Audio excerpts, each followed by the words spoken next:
सभी बच्चों को जय हिंद। मैं सुरेश उके, स्थान कोंटा, जिला सुकमा, छत्तीसगढ़। बच्चों, आज हम कक्षा 12वीं विषय राजनीति विज्ञान अध्याय 18 भारतीय राजनीति में नवीनतम बदलाव पढ़ेंगे। लेसन प्लान के अनुसार हमारे अध्यापन बिंदु इस प्रकार है। पहला, प्रस्तावना। दूसरा, 1990 के दशक में सहभागी उमड़। तीसरा, जनता दल और भारतीय जनता पार्टी का उदय। चौथा, 10वीं लोकसभा चुनाव 1991, 11वीं लोकसभा चुनाव 1996, 12वीं लोकसभा चुनाव 1998, 13वीं लोकसभा चुनाव 1999, 14वीं लोकसभा चुनाव 2004, 15वीं लोकसभा चुनाव 2009, 16वीं लोकसभा चुनाव सन 2014 और 17वीं लोकसभा चुनाव सन 2019। पांचवा हम पढ़ेंगे क्षेत्रीय पार्टियों की बढ़ती भूमिका तथा गठबंधन की राजनीति। 2019 की स्थिति में किसके साथ कितने दल। छठवां पढ़ेंगे अन्य पिछड़ा वर्ग की राजनीतिक उदय। और सातवां, सामाजिक व कमजोर वर्गों का राजनीतिक सशक्तिकरण।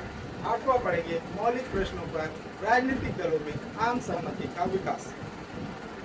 तो बच्चों, अब हम हमारा लेसन स्टार्ट करते हैं। अध्याय 18 भारतीय राजनीति में नवीनतम बदलाव। तो बच्चों, लेसन स्टार्ट करने से पहले मैं कुछ छोटे से शब्दों को बताना चाहता हूँ। जैसे संपर्क, इसका फुल फॉर्म है संयुक्त प्रगतिशील गठबंधन, यूपीए, यूनाइटेड प्रोग्रेसिव एलायंस। उसी प्रकार राजग, राष्ट्रीय जनतांत्रिक गठबंधन, एनडीए, नेशनल डेमोक्रेटिक पार्टी, और BAMCEF, बामसेफ का full form backward of minority communities employees federation, ये कहलाता है बामसेफ। तो बच्चों, अब हम हमारा लेसन स्टार्ट करते हैं। भारतीय राजनीति में नवीनतम बदलाव। तो सबसे पहले हमारा प्रस्तावना स्टार्ट करते हैं। तो प्रस्तावना, सन 1980 के दशक में कांग्रेस पार्टी का वर्चस्व एक बार फिर से देखने को मिला। इस दशक के प्रारंभ में विपक्षी पार्टियां टूटकर बिखर गई और गैर कांग्रेसवाद की कल्पना मृत प्राय हुई। इस दौर में आतंकवाद तथा क्षेत्रवाद की समस्या बड़ी तेजी से जटिल हो गई। श्रीमती इंदिरा गांधी की हत्या के बाद कांग्रेस के पक्ष में राष्ट्रीय स्तर पर भावनात्मक उमड़ दिखाई दी और सन 1984 के चुनाव में श्री राजीव गांधी के नेतृत्व में कांग्रेस की सरकार बनी। लेकिन इसी बीच विपक्षी पार्टियां एक बार फिर एकजुट होती दिखाई दी सन 1989 के चुनाव में। उसके बाद जनता दल के नेतृत्व में गठबंधन सरकार बनी, जिसे बाहर से दक्षिणपंथी, भारतीय जनता पार्टी तथा वामपंथी पार्टियां समर्थन दे रही थी। इस प्रकार देश की राजनीति में गठबंधन का युग प्रारंभ हुआ और क्षेत्रीय पार्टियों का महत्व निरंतर बढ़ता चला गया। इस समय राष्ट्रीय पार्टियां सिर्फ गठबंधन की राजनीति के दम पर ही टिकी हुई है। सन 1990 के दशक में विभिन्न राजनीतिक दलों में बड़ी अफरा तफरी मच गई। इस अध्याय में हम सन 1990 के बाद की भारतीय राजनीति का एक संक्षिप्त जायजा लेंगे। सन 1990 के बाद की अवधि में कुछ जटिल किस्म के बदलाव आए। कई कारकों ने एक साथ मिलकर इस अवधि में अप्रत्याशित परिणाम दिए।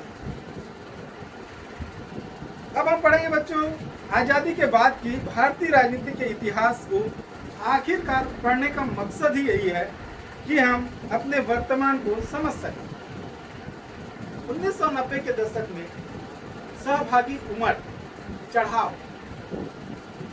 तो 1990 का दशक बदलाव का दशक रहा। इसकी पुष्टि इस बात से होती है कि इस दौर में विभिन्न राजनीतिक पार्टियां गठबंधन की राजनीति के माध्यम से सरकार बनाने की कोशिश में शामिल रहे। 1980 के दशक के अंत में जिन बातों का प्रभाव देश पर दिखाई दिया, वो प्रभाव इस प्रकार से है। तो पहला प्रभाव, कांग्रेस प्रणाली का अंत।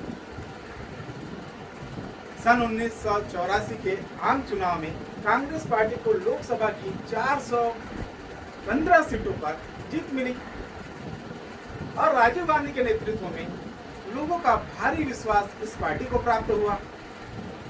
आजादी के बाद से इस पार्टी का शासन केंद्र में रहा और कांग्रेस पार्टी के अधीन भारतीय राजनीति का विकास भी हुआ, परंतु सन 1989 के चुनाव में उसे मात्र 197 सीटों पर संतुष्ट करना पड़ा और कांग्रेस सरकार बनाने में असफल रही। दूसरा प्रभाव बच्चों, मंडल मुद्दे की प्रधानता। सन 1989 के बाद गठित विश्वनाथ प्रताप सिंह की राष्ट्रीय मोर्चा की सरकार ने अन्य पिछड़ा वर्ग को सरकारी नौकरी में आरक्षण देने के मंडल आयोग की सिफारिशों को लागू करने का फैसला किया। सरकार के इस फैसले से देश में राष्ट्रव्यापी मंडल विरोधी आंदोलन का जन्म हुआ। आरक्षण के समर्थकों और विरोधियों के मध्य में एक बड़ा विवाद खड़ा हो गया, जिसने देश की राजनीतिक दशा और दिशा में महत्वपूर्ण बदलाव ला दिया। तीसरा प्रभाव बच्चों, राम जन्मभूमि आंदोलन। तो भारत की राजनीति में राम जन्मभूमि आंदोलन का भी बहुत बड़ा प्रभाव पड़ा है। सन 1922 में अयोध्या के बाबरी मस्जिद का ढांचा गिराए जाने के बाद राष्ट्रवाद और धर्मनिरपेक्षता के मध्य विवाद और बहस छिड़ गई। चौथा प्रभाव, सन 1991 के आम चुनाव के दौरान तमिलनाडु के श्री पेरमदूर की एक चुनावी सभा में तमिल उग्रवादियों ने राजीव गांधी की हत्या कर दी। इस प्रकार आतंकवाद भी एक मुद्दा बनकर उभरा। तब भी केंद्र में कांग्रेस सबसे बड़ी पार्टी होने के कारण सरकार बनाने में सफल रही। यह बात अलग है कि नरसिम्हा राव के नेतृत्व में कांग्रेस अल्पमत से बहुमत प्राप्त करने में सफल रही। पांचवा प्रभाव, नए आर्थिक सुधारों का दौर। तो इस दौर में देश की अर्थव्यवस्था पर सुधारों का सिलसिला प्रारंभ हुआ। राजीव गांधी के काल में शुरू हुआ यह सुधार कार्यक्रम सन 1991 तक व्यापक रूप धारण कर लिया था। नरसिम्हा राव की सरकार ने देश के उद्योग व्यापार जगत में उदारीकरण की नीति को लागू किया। इसके विरोध में तथा समर्थन में चलाए गए आंदोलनों ने भी देश की राजनीति को बहुत अधिक प्रभावित किया। इस प्रकार सन 1990 के दशक में बहुदलीय शासन प्रणाली का युग प्रारंभ हो गया। सन 1989 के बाद कई पार्टियां इस तरह उभरी कि उनमें एक दो ही सबसे बड़ी पार्टी के रूप में स्थापित हुई और कई पार्टियां अपने छोटे पार्टियों के सहारे सरकारों का गठन संभव हुआ। इसमें क्षेत्रीय पार्टियों की भी महत्वपूर्ण भूमिका सामने आई। अब हम पढ़ेंगे बच्चों जनता दल तथा भारतीय जनता पार्टी का उदय। तो जनवरी सन 1980 के आम चुनाव के बाद विपक्षी दलों में निरंतर विघटन की प्रक्रिया चलती रही। जनता पार्टी के विभिन्न घटक इस दल से अलग हो गए और उन्होंने अपना पृथक दल अस्तित्व कर लिया।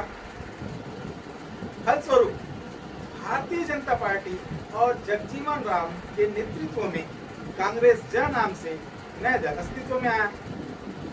सन 1984 के लोकसभा के चुनाव में राजीव गांधी ने लोकसभा में 401 स्थान प्राप्त करके अभूतपूर्व सफलता प्राप्त की। राष्ट्रीय राजनीतिक दलों विशेषकर गैर साम्यवादी दलों का सफाया हो गया। चौधरी देवीलाल ने गैर साम्यवादी विपक्ष को संगठित करने के जोरदार प्रयास किए। इसका परिणाम था भारतीय जनता पार्टी में लोकदल अ, श्री मेनका गांधी के राष्ट्रीय संजय मंच का विलय। इसी बीच विश्वनाथ प्रताप सिंह के समर्थकों ने कांग्रेस ई छोड़कर जनमोर्चे की सरकार की स्थापना की। चौधरी देवीलाल के कांग्रेस ई विरोधी दलों के एकीकरण की दिशा में प्रयास चलते रहे। उनका परिणाम था कि जनता पार्टी, लोकदल, जनमोर्चा और कांग्रेस एस का विलय। जनता दल के नाम से नए दल का गठन हुआ। विश्वनाथ प्रताप सिंह की जनता दल का प्रथम अध्यक्ष विश्वनाथ प्रताप सिंह को बनाया गया। इन गैर साम्यवादी विपक्षी दलों ने 17 सितंबर सन 1988 को मद्रास में राष्ट्रीय मोर्चे का गठन किया।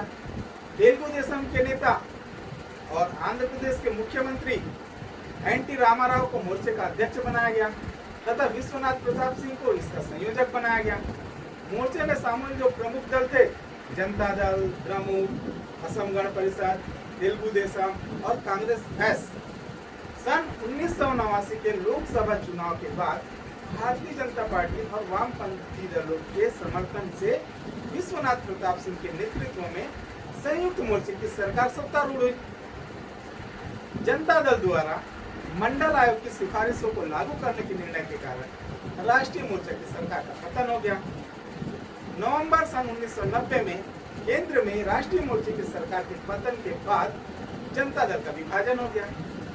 देवीलाल और चंद्रशेखर के समर्थकों ने जनता दल से अलग होकर जनता दल समाजवादी की स्थापना की। कांग्रेसी ने चंद्रशेखर को सरकार बनाने में सहायता दी। फलस्वरूप केंद्र में चंद्रशेखर के नेतृत्व में जनता दल समाजवादी की सरकार सत्ता में आई। मार्च सन 1991 में कांग्रेस की द्वारा सरकार से समर्थन वापस लेने के कारण इसका पतन हो गया। सन 1991 के लोकसभा चुनाव में जनता दल समाजवादी को पराजय का सामना करना पड़ा। अजित सिंह के नेतृत्व में अनेक सांसदों ने जनता दल छोड़कर जनता दल का गठन किया। नवंबर 1992 के राज्य विधानसभा चुनाव में जनता दल के पूर्व घटकों जनता दल, समाजवादी, चंद्रशेखर के समर्थकों, अजित सिंह के नेतृत्व वाला जनता दल तथा जनता दल मुंबई ने एकीकृत जनता दल को पुनर्जीवित करने का निर्णय लिया। लेकिन विधानसभा के चुनाव के परिणाम के बाद उत्तर प्रदेश की राजनीति में अंजूर सिंह की भूमिका के कारण जनता दल मुंबई के नेताओं और अजीत सिंह के समर्थकों के बीच मतभेद बढ़ गया। अजीत सिंह ने पुनः जनता दल को पुनर्जीवित करने का निर्णय लिया। इसके बाद कुछ दिनों के बाद दिसंबर सन 1993 को अजीत सिंह ने अपने समर्थकों सहित कांग्रेस ई में शामिल होने का निर्णय लिया, जो सबको स्तब्ध कर दिया। इससे जनता दल का वास्तविक अस्तित्व ही समाप्त हो गया। सन 1996 के लोकसभा चुनाव में कांग्रेस को पराजय का सामना करना पड़ा।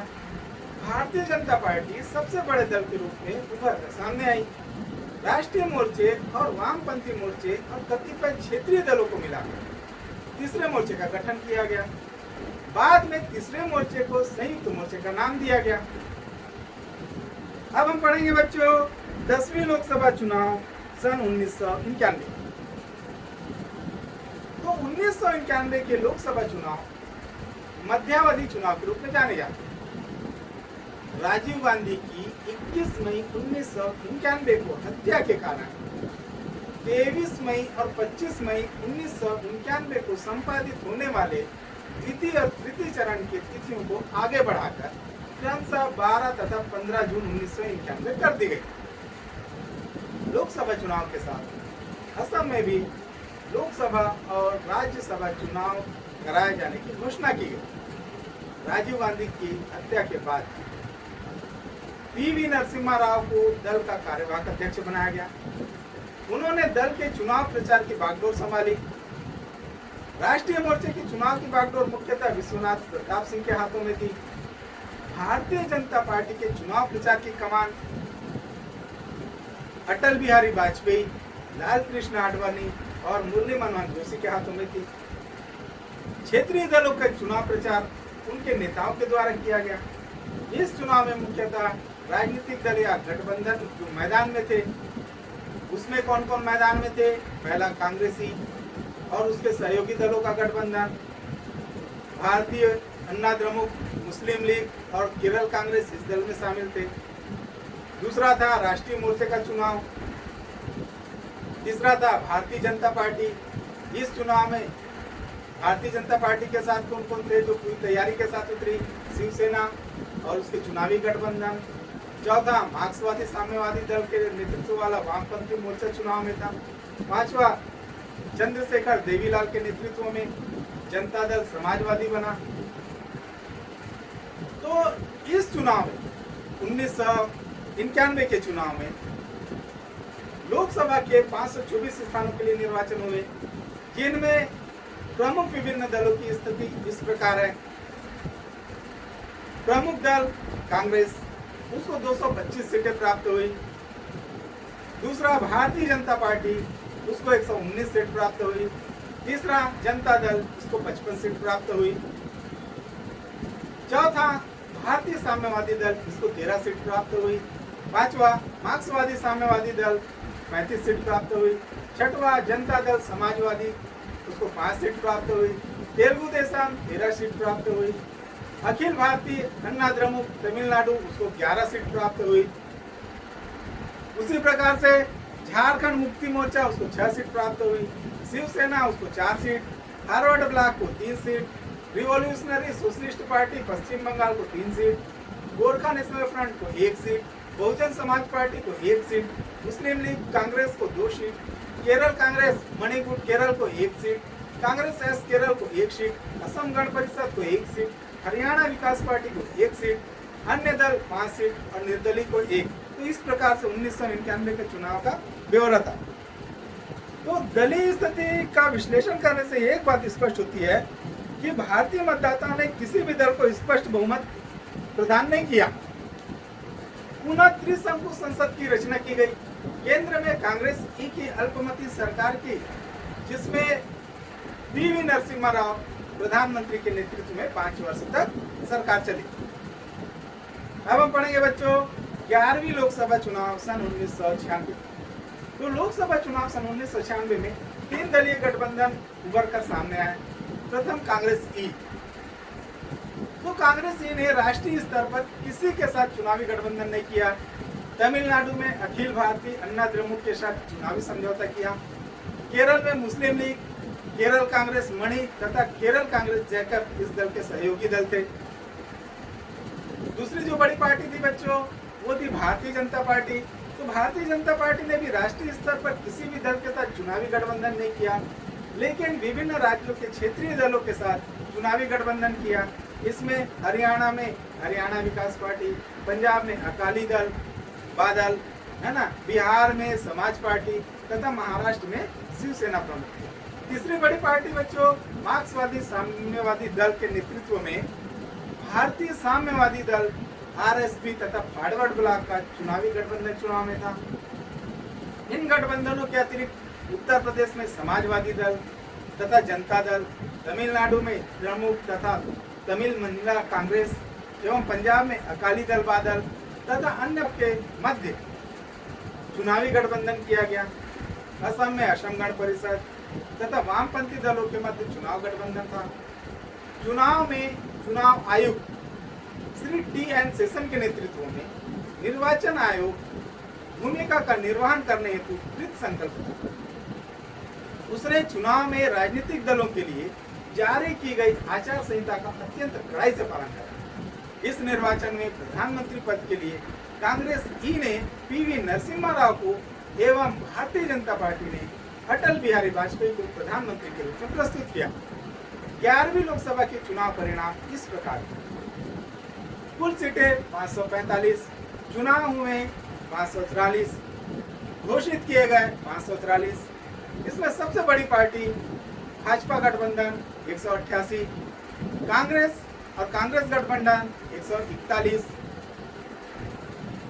तो इस प्रकार बच्चों हम देखते हैं भाजपा गठबंधन में भाजपा को 162 सीटें मिली, शिवसेना को 15, समता पार्टी को 8, हरियाणा विकास पार्टी को 3।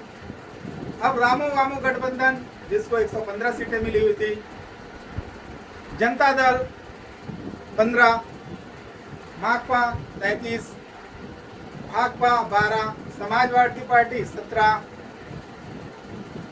उसी प्रकार से अपन कांग्रेस की ओर देखते हैं तो कांग्रेस को 141, अन्ना द्रमुक 0, है ना, द्रमुक टीएमसी गठबंधन तथा अन्य पार्टियां 56, उसमें तेलुगु देशम 16, अकाली दल 8, बसपा 11, अगप 5, तिवारी कांग्रेस 4, मध्य प्रदेश विकास कांग्रेस 2, अन्य दल 10, निर्दलीय 9।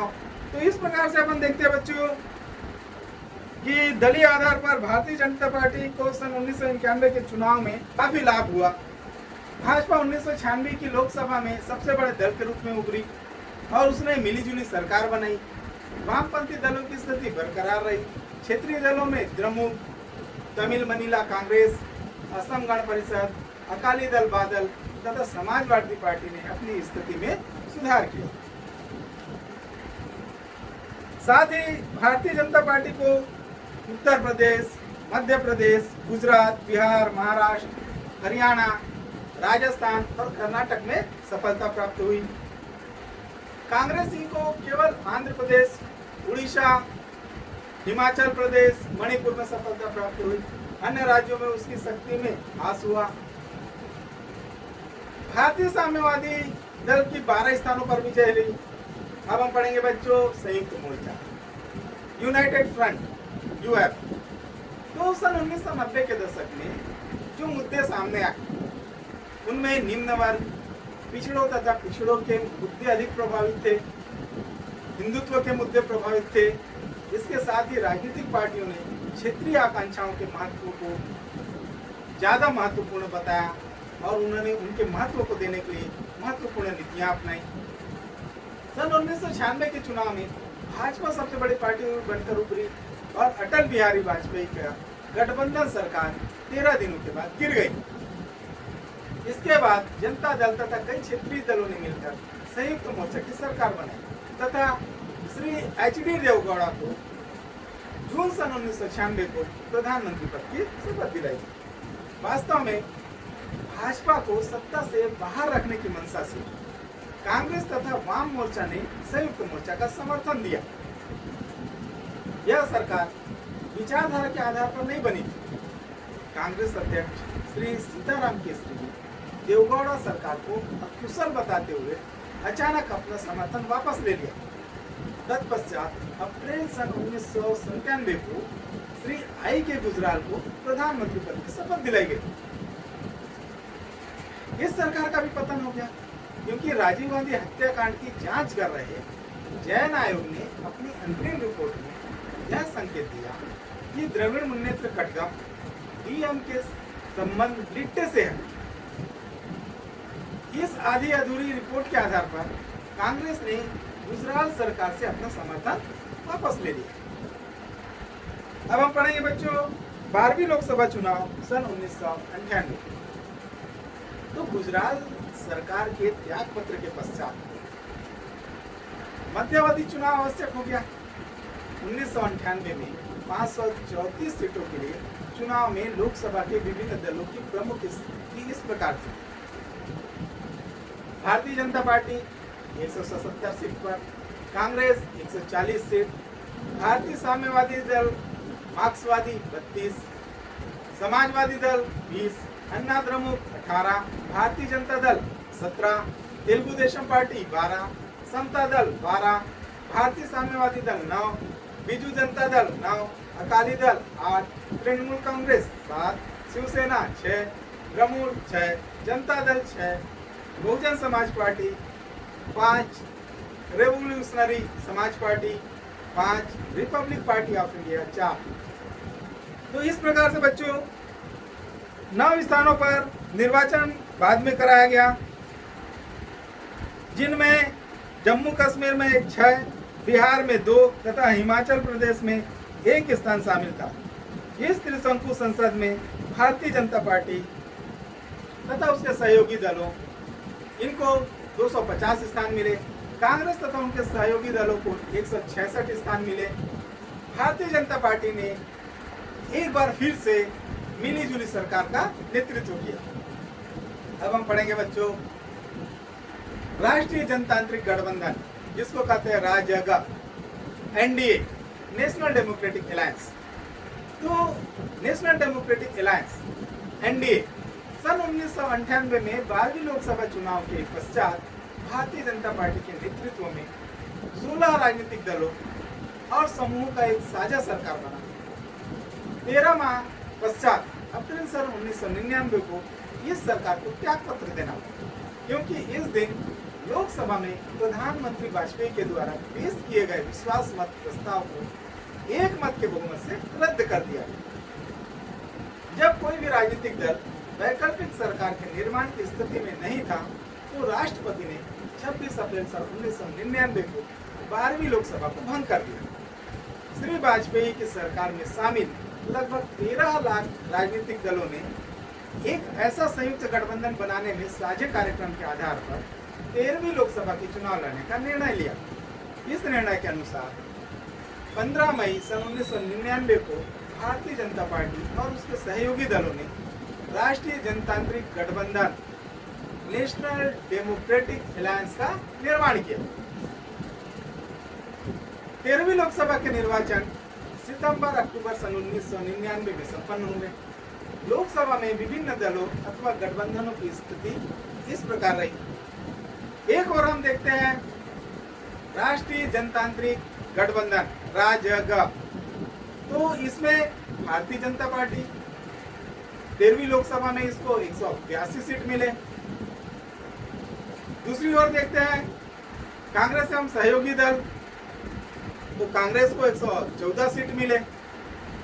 भारतीय जनता पार्टी के अंतर्गत हम देखते हैं 182 भारतीय जनता पार्टी को, तेलुगु देशम को 29, जनता दल को 21, शिवसेना 15, द्रमुक 12, Biju Janata Dal 10, Trinamool Congress 8, DMK 5, Indian National Lokdal 5, M Dramuk 4, National Conference 4, Loktantrik Congress 2, Shiromani Akali Dal 2, Manipur state Congress 1, MGR Dramuk 1, Mizo National Front 1। अब हम कांग्रेस की ओर देखते हैं बच्चों, तो कांग्रेस को 13वीं लोकसभा में 114 सीट मिली। इसके अतिरिक्त अन्ना द्रमुक को 10 सीटें, मुस्लिम लीग को 2, राष्ट्रीय जनता पार्टी को 2 सीट, आरएलडी को 2 सीट, केरल कांग्रेस एम को 1 सीट। अब हम मार्क्सवादी कम्युनिस्ट पार्टी को देखते हैं 33, भारतीय कम्युनिस्ट पार्टी को 4, आरएसपी को 3, फॉरवर्ड ब्लॉक को 2, केरल कांग्रेस को 1, समाजवादी पार्टी को 26 और बहुजन समाज पार्टी को 14 सीटें मिली। 13वीं लोकसभा चुनाव में भाजपा नेतृत्व वाले राष्ट्रीय जनतांत्रिक मंचों के राजनीतिक शक्ति के रूप में उभरने के पश्चात मोर्चे के नेता अटल बिहारी वाजपेयी ने तीसरी बार देश के प्रधानमंत्री का कार्यभार संभाला। राष्ट्रपति के.आर. नारायण ने 13 अक्टूबर सन 1999 को उन्हें पद एवं गोपनीयता की शपथ दिलाई। एक अनुमान के अनुसार 24 राजनीतिक दल और राजनीतिक समूहों ने राष्ट्रीय जनतांत्रिक गठबंधन के अंग के रूप में रहे, लेकिन सन 2004 और 2009 के चुनाव में राजग को हार का सामना करना पड़ा, जबकि सन 2014 के लोकसभा के चुनाव में भाजपा को स्पष्ट बहुमत प्राप्त। अब हम पढ़ेंगे बच्चों 14वीं लोकसभा चुनाव मई सन 2004। तो 14वीं लोकसभा के चुनाव परिणामों ने देश की राजनीति के नए रंग दिखाए। सबसे महत्वपूर्ण बात यह रही कि देश की जनता ने भारत उदय, गुडविल और इंडिया राइजिंग जैसे नारों को नकार कर राजद के स्पष्ट मुंह मोड़ लिया। कांग्रेस और उसके सहयोगियों को अपेक्षा से ज्यादा समर्थन मिला और दलीय स्थिति इस प्रकार रही। कांग्रेस गठबंधन को 220 सीटें मिली, जिसके अंतर्गत कांग्रेस को 145, राजद को 24, राकापा को 9, टीआरएस को 5, टीएमके 6, एमडीएमके 4, लोजपा को 3, जेकेपीडीपी को 1, एमयूएल को 1, आरपीआई को 1, अन्य को 5। अब इसी प्रकार अपन राजग जो गठबंधन है उसको देखें, 186 सीटें मिली थी। तो इसमें कौन कौन थे? भाजपा को 138। उसी प्रकार से अपन देखें शिवसेना 12, बीजेपी 11, अकाली दल 8, जदयू 7, तेदेपा 5, एमएनएफ 1 और उसी प्रकार से आईएफडीपी 1, एनसीपी 1, हाँ, और इसके अतिरिक्त अन्य को 136 मिला हुआ था। माकपा को 43, सपा को 35, बसपा को 19, माकपा को 10, जदएस को 5, फॉरवर्ड ब्लॉक को 3, हाँ, रालोद को 3 आरसीपी 3 और बीएनपी 1, केईसी 1, केकेएन 2, एसजेपी 1, अगप 2, उसी प्रकार एलएलपी 1 और एलटीएसपी 1। तो इस प्रकार से बच्चों 13 मई सन 2004 को चुनाव परिणाम के बाद 22 मई 2004 को कांग्रेस के डॉक्टर मनमोहन सिंह ने प्रधानमंत्री पद की शपथ ली। कांग्रेस और उनके सहयोगी दलों ने सत्तारूढ़ गठबंधन का नाम संयुक्त प्रगतिशील गठबंधन रखा। अब हम पढ़ेंगे बच्चों 15वीं लोकसभा चुनाव सन 2009। तो अप्रैल मई सन 2009 में 15वीं लोकसभा चुनाव संपन्न हुआ। 16 मई सन 2009 को चुनाव परिणाम की घोषणा हुई। कुल 543 सीटों में यूपीए को 262 सीटें मिली, एनडीए को 158 सीटें मिली और तीसरा मोर्चा को 68 सीटें मिली। चौथा मोर्चा को 27 सीट मिला और अन्य को 29 स्थान प्राप्त हुए। कांग्रेस को मिली 205 सीटों के साथ यूपीए गठबंधन बहुमत के लिए 10 सीट की और जरूरत थी। परिणाम स्वरूप समाजवादी पार्टी, बहुजन समाज पार्टी और राष्ट्रीय जनता दल जैसी पार्टियों ने यूपीए को समर्थन देने की घोषणा की और डॉक्टर मनमोहन सिंह देश के प्रधानमंत्री बने। अब हम देखते हैं बच्चों 2009 के लोकसभा चुनाव परिणाम में दलीय स्थिति कुछ प्रमुख दलों के इस प्रकार है, जिसमें कांग्रेस 206 सीट, भाजपा 116 सीट, वाम मोर्चा 24 सीटें, अन्ना द्रमुक 10, बसपा 21, समाजवादी पार्टी 23, तेलुगु देशम 6, जनता दल यू 20, बीजू जनता दल 14, आरजेडी 4, लोक जनशक्ति 0, द्रमुक 18, शिवसेना 11, राष्ट्रवादी कांग्रेस 9, अन्य दल जो थे वो 62। अब हम पढ़ेंगे बच्चों 16वीं लोकसभा चुनाव सन 2014। तो 16वीं लोकसभा चुनाव में राष्ट्रीय जनतांत्रिक गठबंधन एनडीए को स्पष्ट जीत मिली। नरेंद्र मोदी प्रधानमंत्री बने। इस चुनाव में कांग्रेस पार्टी का सबसे खराब हार था। भारत में आधिकारिक विपक्षी दल बनने के लिए एक पार्टी को लोकसभा में 10% कहने का तात्पर्य 54 सीटें हासिल करनी होगी, जबकि कांग्रेस को प्राप्त जो सीटें थी वो मात्र 44 सीटें थी। सन 1952 से 2014 तक 16 बार लोकसभा चुनाव हुए। इसमें पूर्ण बहुमत की सरकारें 16वीं लोकसभा तक 9 बार बनी।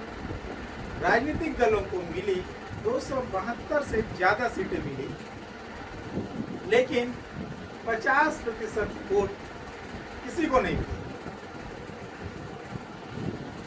देश की लोकतांत्रिक व्यवस्था में एक समान या कम ज्यादा वोट प्रतिशत, इसका सीधा असर सीटें जीतने या हारने पर नहीं पड़ता। अगर किसी एक पार्टी को उन सीटों पर एकमुश्त वोट मिले तो उसके बारे न आए। दूसरी तरफ हर सीट पर बिखरे वोट मिले तो शायद खाता भी न खुले।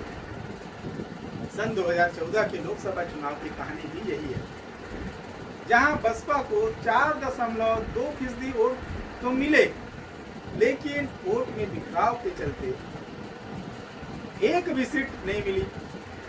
वहीं पर अन्ना द्रमुक को बसपा से कम मात्र 3.3% वोट मिले, पर ये जो वोट है वो एकमुश्त मिले। परिणाम स्वरूप 37 सीटों पर इनको जीत हासिल हुई। अब हम पढ़ेंगे बच्चों क्षेत्रीय पार्टियों को बढ़ती भूमिका तथा गठबंधन की राजनीति।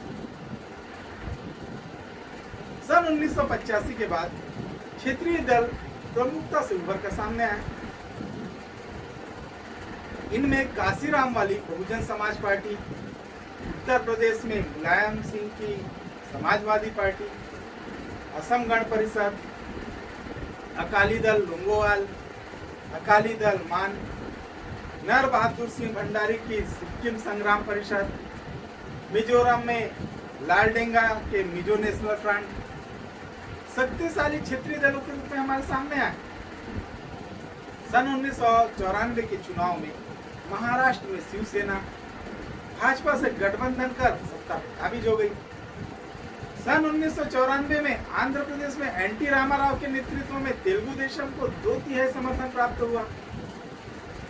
रामाराव पुनः राज्य के मुख्यमंत्री बने, लेकिन वे अधिक समय तक सत्ता में नहीं रह सके। उनके दामाद चंद्रबाबू नायडू और तेलुगु देशम के अनेक विधायकों को उनके विरुद्ध कर दिया। परिणाम स्वरूप रामाराव को मुख्यमंत्री पद से त्याग पत्र देना पड़ा। चंद्रबाबू नायडू राज्य के नए मुख्यमंत्री बने और तेलुगु देशम को तेलुगु देशम नायडू गुट की संज्ञा दी गई। इससे रामाराव को भारी धक्का लगा और कुछ ही समय बाद उनका देहावसान। उसके बाद रामाराव की पत्नी लक्ष्मी पार्वती ने तेलुगु देशम रामाराव का नेतृत्व किया, लेकिन सन 1996 के लोकसभा चुनाव में तेलुगु देशम नायडू गुट को ही सफलता प्राप्त हुई और लक्ष्मी पार्वती गुट का सफाया हो गया। केंद्र में एचडी देवगौड़ा को आंध्र प्रदेश के मुख्यमंत्री चंद्रबाबू नायडू का सहयोग मिला। तमिलनाडु कांग्रेस ई की इकाई ने तत्कालीन प्रधानमंत्री और कांग्रेसी अध्यक्ष नरसिम्हा राव द्वारा अन्ना द्रमुक के साथ चुनावी गठबंधन करने के निर्णय से क्षुब्ध होकर विद्रोह कर लिया। जी के मुकनाथ तथा पी चिदम्बरम के नेतृत्व में तमिल मनीला कांग्रेस का गठन किया गया। इस दल ने एम करुणानिधि वाली द्रमुक के साथ चुनाव गठबंधन करके सफलता अर्जित की। द्रमुक तथा तमिल मनीला कांग्रेस की केंद्र में संयुक्त मोर्चा की सरकार को प्रतिष्ठित करने में भूमिका रही। पंजाब में अकाली दल बादल शक्तिशाली दल बनकर उभरा। हरियाणा में चौधरी बंसीलाल की हरियाणा विकास पार्टी क्षेत्रीय दल के रूप में उभरी। जॉर्ज फर्नांडिस के नेतृत्व वाली समता पार्टी को अच्छी सफलता प्राप्त हुई। इसके अतिरिक्त forward block, RSP, Assam Gana Parishad, Muslim League, Naga National Front, Nagaland, Mizoram National Front, Mizoram, all peoples hill leaders conference Meghalaya, Sikkim Gana Parishad Sikkim, Trinamool Congress पश्चिम बंगाल, आम आदमी पार्टी दिल्ली, राष्ट्रीय जनता दल बिहार, समता पार्टी बिहार, समाजवादी पार्टी उत्तर प्रदेश, बीजू जनता दल उड़ीसा। ये क्षेत्रीय दल है। भारत क्षेत्रीय विभिन्नताओं वाला देश है। भारत की लोकतांत्रिक प्रक्रिया में क्षेत्रीयता की भावना आजादी के बाद से ही प्रबल होने लगी थी, लेकिन सन 1990 के पहले क्षेत्रीय दल क्षेत्रीय राजनीति में ही भूमिका निभाते थे। लेकिन सन 1990 के बाद गठबंधन सरकारों का जो क्रम आरंभ हुआ, उसमें क्षेत्रीय राजनीतिक दल राष्ट्रीय भूमिका निभाने की स्थिति में आ गए। वर्तमान समय में केंद्र के दोनों बड़े गठबंधन, राष्ट्रीय लोकतांत्रिक गठबंधन तथा संयुक्त प्रगतिशील गठबंधन में क्षेत्रीय दलों ने महत्वपूर्ण भूमिका निभाई। अब हम पढ़ेंगे बच्चों 2019 की स्थिति में किसके साथ कितने दल। तो 37 दल भाजपा के साथ, जिनमें प्रमुख कौन कौन है? शिवसेना, लोजपा, सीएत, जदयू, एआईडीएमके, डीएमके। उसी प्रकार 28 दल कांग्रेस के साथ। इसमें कौन कौन से हैं? NCP, Rajad, DMK, CPIJ. अब हम पढ़ेंगे बच्चों अन्य पिछड़ा वर्ग के राजनीतिक उदय। तो सन 1980 और 1990 के दशक में एक दूरगामी बदलाव आया, अन्य पिछड़ा वर्ग का उदय, जिन्हें हम ओबीसी के शब्द से पहचानते हैं। इससे विचार विवेचन की एक प्रशासनिक कोटि, अन्य पिछड़ा वर्ग अथवा अदर बैकवर्ड क्लासेस का संकेत किया जाता है। यह अनुसूचित जाति तथा अनुसूचित जनजाति से एक अलग कोटि का है, जिसमें शैक्षणिक और सामाजिक रूप से पिछड़े समुदायों की गणना की जाती है। इन समुदायों को पिछड़ा वर्ग कहा जाता है। पिछड़ी जातियों के अनेक तबके कांग्रेस से दूर जा रहे थे। उनमें कांग्रेस के लिए समर्थन कम होता जा रहा था। ऐसे में गैर कांग्रेसी दलों के लिए एक जगह पैदा हुई और इन दलों ने इस तबके का समर्थन हासिल किया। गैर कांग्रेसी दलों के राजनीतिक अभ्युदय की अभिव्यक्ति सन 1977 की जनता पार्टी की सरकार के रूप में हुई। जनता पार्टी के कई घटक भारतीय क्रांति दल और संयुक्त सोशलिस्ट पार्टी का ग्रामीण इलाकों के तथा अन्य पिछड़ा वर्ग में ताकतवर जनाधार था। सन 1980 के दशक में अन्य पिछड़े वर्गों के बीच लोकप्रिय ऐसे ही राजनीतिक समूह को जनता दल ने एकजुट किया। राष्ट्रीय मोर्चा की सरकार ने मंडल आयोग की सिफारिशों को लागू करने का फैसला किया। इससे अन्य पिछड़ा वर्ग की राजनीति को सुसंगठित रूप देने में मदद मिली। नौकरी में आरक्षण के सवाल पर तीखे वाद विवाद हुए और इन विवादों से अन्य पिछड़ा वर्ग अपनी पहचान को लेकर ज्यादा सजग हुआ। जो इस तबके को लामबंद करना चाहते थे उन्हें इसका फायदा हुआ।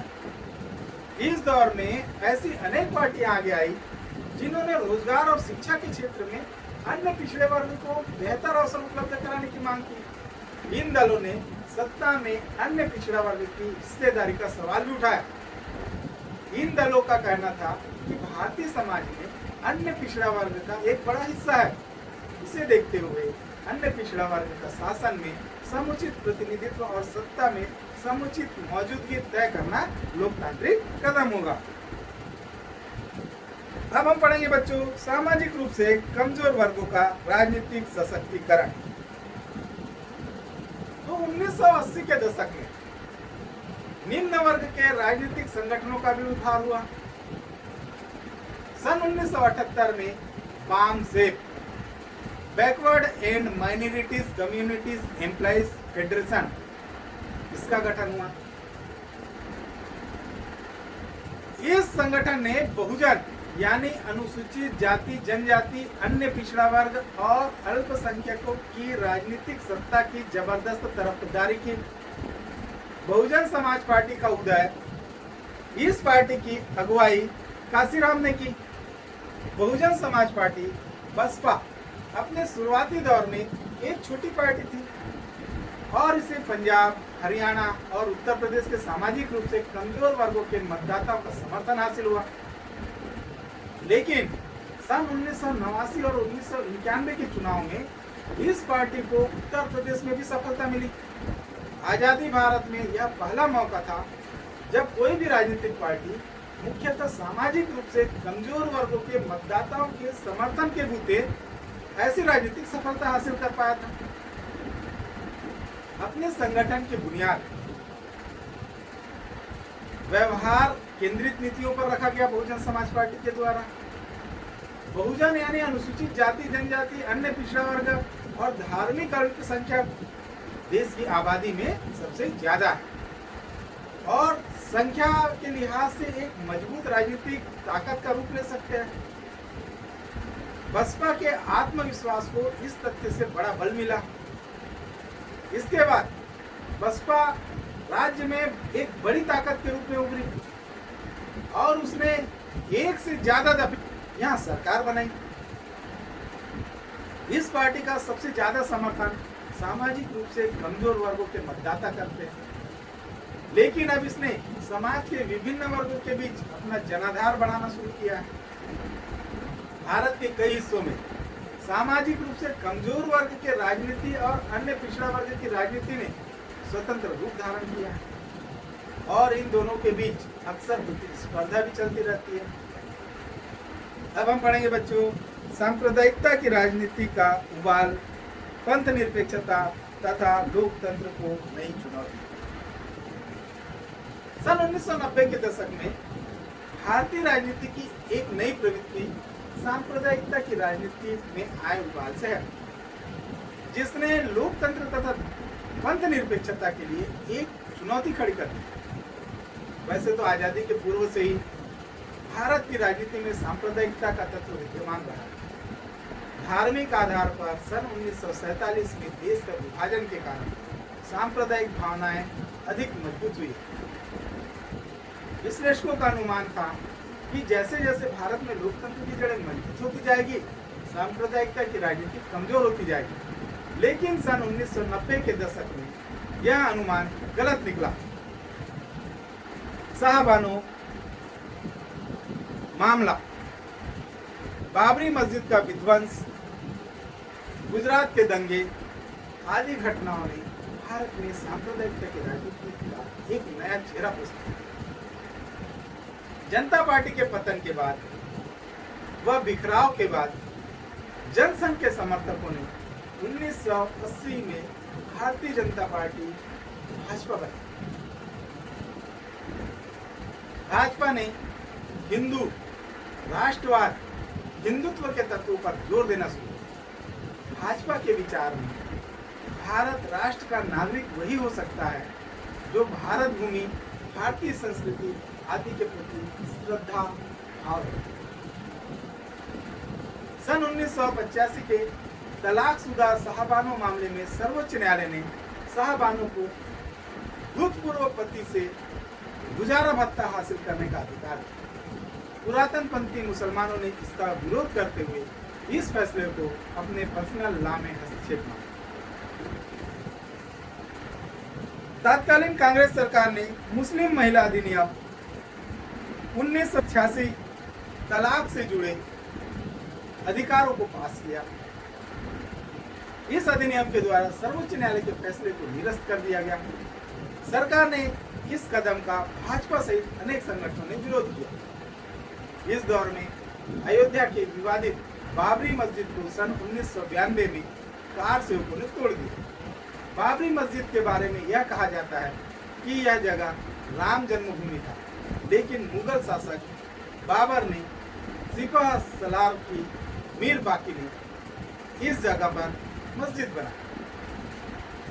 बाबरी मस्जिद घटना के बाद देश के कई क्षेत्रों में सांप्रदायिक हिंसक घटनाएं घटी। इस घटना के चलते भाजपा शासित प्रदेशों में राष्ट्रपति शासन लागू कर। इस घटना के बाद सांप्रदायिक सौहार्द के लोकतांत्रिक माहौल से कई बार चुनौतियों का सामना करना पड़ा।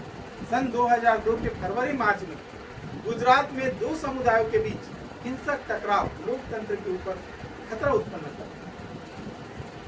सन 2002 गुजरात गोधरा स्टेशन पर घटी हिंसक घटना दर्दनाक है। अयोध्या की ओर से आ रही एक ट्रेन की बोगी कार सेवकों से भरी हुई थी और इसमें आग लग गई। 57 व्यक्ति इस आग में मर गए। इसमें सांप्रदायिक दंगे की आग भड़क गई। अब हम पढ़ेंगे बच्चों कतिपय मौलिक प्रश्नों पर राजनीतिक दलों में आम सहमति का विकास। तो अनेक महत्वपूर्ण मसलों पर अनेक राजनीतिक दलों के बीच में एक व्यापक सहमति है। इस सहमति में चार बातें हमको देखने को मिलती हैं। पहली सहमति, नई आर्थिक नीति पर विभिन्न राजनीतिक दलों की सहमति। तो कई समूह नई आर्थिक नीतियों के खिलाफ है, लेकिन ज्यादातर राजनीतिक दल इन नीतियों के पक्ष में है। अधिकतर दलों का मानना है कि नई आर्थिक नीतियों से देश समृद्ध होगा और भारत विश्व की एक आर्थिक शक्ति बनेगा। दूसरा सहमति, विभिन्न जातियों के राजनीतिक और सामाजिक दावों की स्वीकृति।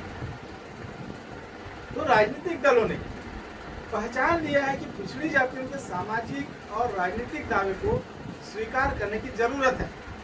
इस कारण आज सभी बड़ी राजनीतिक पार्टियां एवं सारी राजनीतिक दल शिक्षा और रोजगार में पिछड़ी जातियों के लिए सीटों के आरक्षण के पक्ष में है। राजनीतिक दल भी यह सुनिश्चित करने के लिए तैयार है कि अन्य पिछड़े वर्ग को सत्ता में समुचित हिस्सेदारी। तीसरी सहमति, विभिन्न राजनीतिक दलों के मध्य में देश के शासन में प्रांतीय दलों की भूमिका की स्वीकृति। तो प्रांतीय दल और राष्ट्रीय दल का भेद अब लगातार कम होता जा रहा है। प्रांतीय दल केंद्रीय सरकार में साझेदार बन रहे हैं और इन दलों ने पिछले 20 सालों में देश की राजनीति में महत्वपूर्ण भूमिका निभाई। विभिन्न दलों के बीच चौथी आम सहमति, विचारधारा की जगह कार्य सिद्धि पर जोर। और विचारधारागत सहमति के बगैर राजनीतिक गठजोड़। तो बच्चों, विभिन्न राजनीतिक दलों में गठबंधन की राजनीति के इस दौर में राजनीतिक दल विचारधारागत दल अंतर की जगह सत्ता में हिस्सेदारी की बातों पर जोर दे रहा है। जो मिसाल के लिए अधिकतर दल भाजपा के हिंदुत्व की विचारधारा से सहमत नहीं है, लेकिन ये दल भाजपा के साथ गठबंधन में शामिल हुए और सरकार बनाई है और 5 वर्ष तक ये सरकार चली है। ये सभी महत्वपूर्ण बदलाव है और आगामी राजनीति में इन्हीं बदलाव के दायरे में आकार लेगी। मुख्य राजनीतिक दलों में कुछ एक मसलों पर सहमति है। गरीबी, विस्थापन, न्यूनतम मजदूरी, आजीविका और सामाजिक सुरक्षा के मामले में जन आंदोलनों के जरिए राजनीतिक एजेंट के रूप में सामने आए हैं। ये आंदोलन राज्य को उनकी जिम्मेदारियों के प्रति सचेत कर रहा है। इसी तरह लोग जाति, लिंग, वंश और क्षेत्र के संदर्भ में न्याय तथा लोकतंत्र के मुद्दे उठा रहे हैं। हम विश्वासपूर्वक कह सकते हैं कि भारत में लोकतांत्रिक राजनीति जारी रहेगी। नए सामाजिक वर्गों व क्षेत्रीय दलों की बढ़ती भूमिका भारत के लोकतंत्र के लिए खतरा नहीं है, बल्कि लोकतंत्र की मजबूती तथा देश की एकता और अखंडता दोनों के लिए आवश्यक है। तो बच्चों, इसी के साथ ही हमारी आज की यह क्लास यहीं पर समाप्त होती है। मैं उम्मीद करता हूँ आपको मेरी यह क्लास पसंद आई होगी। इसे ज़्यादा से ज़्यादा लाइक करें, शेयर करें और सब्सक्राइब करें। धन्यवाद। जय हिंद।